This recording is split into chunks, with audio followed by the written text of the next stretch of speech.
A 7th American service member killed during Operation Epic Fury is back on U.S. soil this morning. 26-year-old Sergeant Benjamin Pennington died following an attack in Saudi Arabia last Saturday.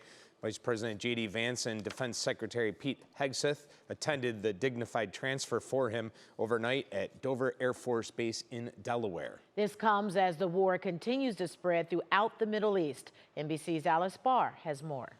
The 7th American service member killed in action in the war with Iran is now home.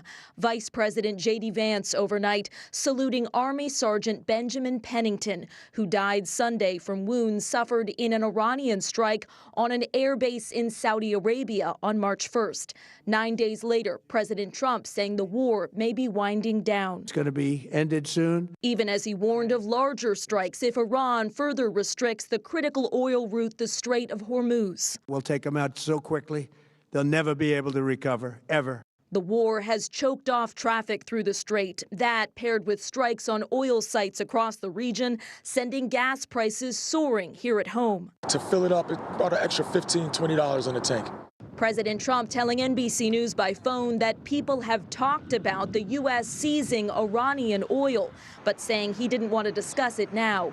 He did weigh in on Iran choosing a new supreme leader, the hardline son of the Ayatollah killed in the initial U.S.-Israeli strikes. I was disappointed because we think it's going to lead to just more of the same problem for the country. And amid new video of what weapons experts say is a U.S. Tomahawk missile that likely struck an area near an Iranian elementary school at the start of the war, killing 170 people.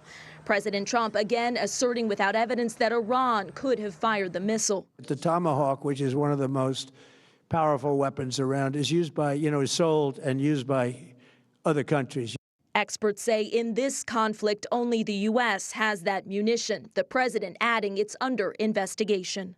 New concerns now that rising oil prices will increase costs for plane tickets and for goods shipped by truck, like food, clothing, and furniture. President Trump adamant the oil industry will be more secure in the long term, for now offering to escort oil tankers and provide risk insurance for companies willing to try. In Washington, Alice Barr, NBC News.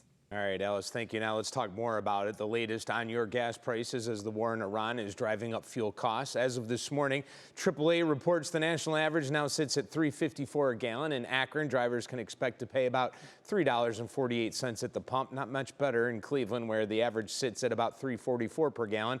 We're continuing to keep our eye on gas prices as the fallout from the war in the Middle East reaches Northeast Ohio.